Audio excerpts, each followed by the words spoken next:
कहानी की शुरुआत क्रिसमस से होती है, जहाँ पर गोइन नाम का एक आदमी को विजन में उसकी गर्लफ्रेंड उठाती है जिसका नाम एसल है। गोइन जल्दी से वहाँ से निकल जाता है क्योंकि आज उसे उसके अंकल के साथ, जो कि किंग है, दावत का मजा लेना है। सबसे पहले वो अपनी माँ से मिलता है। उसकी माँ उसकी बेइज्जती करती है क्योंकि वो रात भर गायब था। वो अपनी माँ से झूठ बोलता है कि वो सारा चर्च में था, लेकिन उसकी माँ उसकी इस बात पर यकीन नहीं करती और ना ही उसके साथ किंग की दावत पर उसके साथ जाती। गोइन के जाने के बाद उसकी माँ अपनी आंखों पर पट्टी बांधती है और उसे एक लेटर लिखती है। वो सब्ज कलर में उसको सील कर देती है। वहीं गोइन को दिखाते हैं जो किंग के पास पहुंच जाता है, जहाँ पर आज दावत है। किंग उससे पूछता है कि तुम मुझे कोई अपनी बहादुरी का किस्सा सुनाओ, लेकिन उसके पास ऐसी कोई कहानी नहीं होती क्योंकि आज तक उसने ऐसा कोई काम नहीं किया होता। तभी दरवाजे खुलते हैं जिसके अंदर से ग्रीन नाइट आता है। उसके हाथ में वही लेटर होता है जो उसकी माँ ने लिखा है, जिस पर सब्ज कलर की मोहर थी। वो उस लेटर को क्वीन को दे देता है। क्वीन अब ग्रीन नाइट की आवाज में पढ़ना शुरू कर देती है। उसमें लिखा होता है, क्रिसमस का खेल खेलना चाहता हूँ। जो भी इस खेल में मुझे हराएगा वो मेरी एक्स का हकदार होगा। उस जीतने वाले को अगले क्रिसमस में क्वीन चैपल आना होगा ताकि मैं उससे बदला ले सकूं। और अब किंग अपनी तलवार क्वीन को दे देता है। क्वीन उस जंगजू के सामने जाता है और एक ही बार में ग्रीन नाइट को हरा देता है, जिसके बाद ग्रीन नाइट की एक्स उसकी हो जाती है। ग्रीन नाइट जाने से पहले उसे कहता है, अगले क्रिसमस में ग्रीन चैपल में मैं तुम्हारा इंतजार करूंगा। इसके बाद क्वीन बहुत ज्यादा मशहूर हो जाता है और एक दिन जब वो अपने घर आ रहा होता है तो वहाँ पहले से किंग मौजूद होता है। किंग उसे कहता है कि बहुत जल्द वो दिन आने वाला है जब तुम्हें ग्रीन चैपल जाना होगा ताकि तुम ग्रीन नाइट से लड़ सको। गोइन कहता है कि ग्रीन नाइट ने कहा था कि वो सिर्फ एक खेल है। किंग कहता है वो खेल जरूर था मगर अभी भी पूरा नहीं हुआ। अब गोइन को भेजने की तैयारी शुरू कर देते हैं। जाने से पहले गोइन की माँ उसे सब्ज कलर की एक बेल्ट देती है और कहती है कि इस बेल्ट को कभी ना उतारना। बेल्ट को देखकर ऐसा लगता है जैसे उसकी माँ ने उस पर कोई जादू किया हो। और अब गोइन अपने सफर पर निकल जाता है। दिन रात सफर करने के बाद वो एक जंगी मैदान में पहुंच जाता है, जहाँ पर उसे एक लड़का मिलता है। वो उसे ग्रीन चैपल का रास्ता पूछता है। वो लड़का उसे ग्रीन चैपल का रास्ता बता देता है और साथ ही इनाम भी मांगता है। गोइन उसे एक कॉइन दे देता है और आगे निकल जाता है। काफी लंबा सफर करने के बाद गोइन को लुटेरे पकड़ लेते हैं। वहाँ वही लड़का भी आता है जिसने उसे रास्ता बताया था। वो लड़का बोलता है, मैंने जानबूझकर तुम्हें ये रास्ता बताया था ताकि हम तुम्हें लूट सकें। इसके बाद वो लड़का उसका ग्रीन बेल्ट निकाल लेता है। जब वो लड़का उसकी एक्स देखता है कि वो ग्रीन नाइट की होती है तो वो लड़का उसका सारा सामान छोड़कर एक्स और घोड़े को लेकर भाग जाता है। गोइन को बांधा गया था। गोइन किसी तरह से रेंगता हुआ अपनी तलवार तक पहुंचता है और अपने हाथों की रस्सी को काट कर अपने आप को आजाद कर देता है। वो उसी तरफ भागता है जिस तरह वो लुटेरे गए होते हैं। पूरा दिन सफर करने के बाद वो एक झील तक पहुंचता है जिसके पास एक छोटी सी कॉटेज भी होती है। उस कॉटेज के अंदर जाता है और सो जाता है। कुछ देर के बाद एक लड़की आती है जिसका नाम विनी होती है। वो गोइन को उठाती है। वो कहता है कि मुझे माफ़ कर दो, मैं अपना रास्ता भूल गया था इसलिए अंदर सो गया था। वो लड़की भी बोलती है कि मैंने भी अपना बहुत कुछ खोया है। इसके बाद वो लड़की हवा में उड़ती हुई उसकी तरफ आती है, जिससे गोइन ये समझ जाता है कि ये कोई रूह है।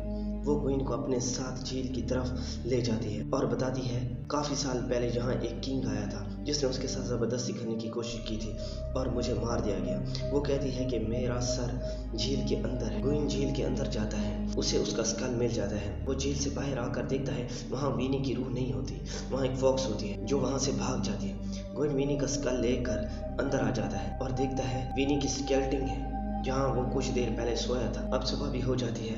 अब वो विनी के स्कल को विनी के स्केलेटन के साथ जोड़ देता है। तभी वो देखता है कि कमरे में ग्रीन नाइट की एक्स है। वो अपनी एक्स को उठाकर वहाँ से अपने सफर पर निकल जाता है। वो लगातार आगे बढ़ता है और जब वो आराम के लिए एक गार में रुकता है तो वहाँ भी वो फॉक्स आ जाती है जो लगातार उसका पीछा कर रही होती है। गोइन उसको भगाने की कोशिश भी करता है मगर वो नहीं। गोइन उसे अपने पास बुला लेता है जिससे इन दोनों के दरमियान दोस्ती हो जाती है। गोइन फिर से अपना सफर शुरू कर देता है। गोइन बहुत ज्यादा थक जाता है। तभी वो अपने सामने कैसल को देखता है और जब वो उसके दरवाजे पर पहुंचता है तो बेहोश हो जाता है। जब उसे होश आता है तो देखता है कि उसके सामने कैसल का राजा होता है जो गोइन को बताता है, मैंने तुम्हारी कहानी सुनी है, तुमने किस तरह ग्रीन नाइट को हराया था। उसके बाद राजा उसे अपने साथ ले जाता है, अपनी माँ से मिलवाता है और साथ ही अपनी रानी से भी। राजा की माँ ने अपनी आंखों पर पट्टी बांधी होती है जिसे देखकर गोइन हैरान हो जाता है क्योंकि उसकी शक्ल उसकी लवर एसल की तरह होती है। गोइन यहाँ से जल्द से जल्द निकलना चाहता है ताकि वो ग्रीन चैपल में पहुंच सके। राजा उसे कहता है ग्रीन चैपल यहाँ से कुछ ही घंटों की दूरी पर है। क्रिसमस में अभी 4 दिन बाकी है, इसलिए तुम्हें यहीं पर आराम करना चाहिए। क्रिसमस वाले दिन सुबह ग्रीन चैपल के लिए निकल पड़ना। गोइन उसकी ये बात मान लेता है। अब जब गोइन सो रहा होता है तभी वहाँ पर रानी आ जाती है। दरअसल वो उसके साथ फिजिकल क्लोज होना चाहती है। रानी कहती है कि अगर तुम मेरी ख्वाहिश पूरी करोगे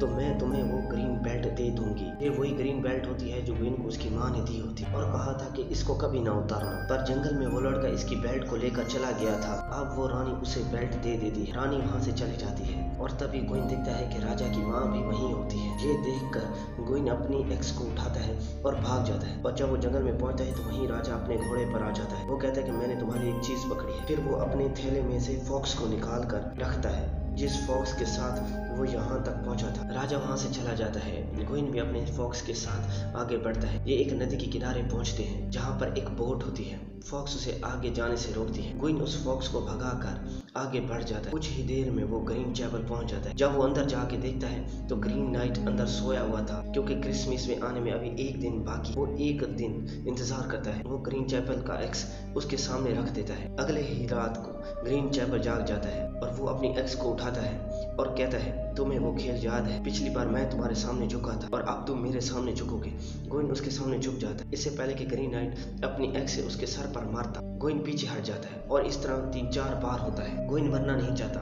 वो भागकर अपने इलाके में आ जाता है। अब उनके अंकल जो किंग थे उनकी डेथ हो जाती है। उनकी डेथ के बाद वो किंग बन जाता है। कुछ अरसे बाद उसकी लवर ऐसा एक बच्चे को पैदा करती है। गोइन उस बच्चे को लेकर वहाँ से निकल जाता है लेकिन वो एसल को नहीं अपना। इसके बाद वो एक दूसरी राजकुमारी से शादी कर लेता है। कुछ साल गुजर जाते। अब उनका बेटा बड़ा हो जाता है। उसकी सल्तनत में जंग होती है जिसमें उसका बेटा भी शामिल होता है और जिसमें वो मारा जाता है और वो ये जंग भी हार जाता है।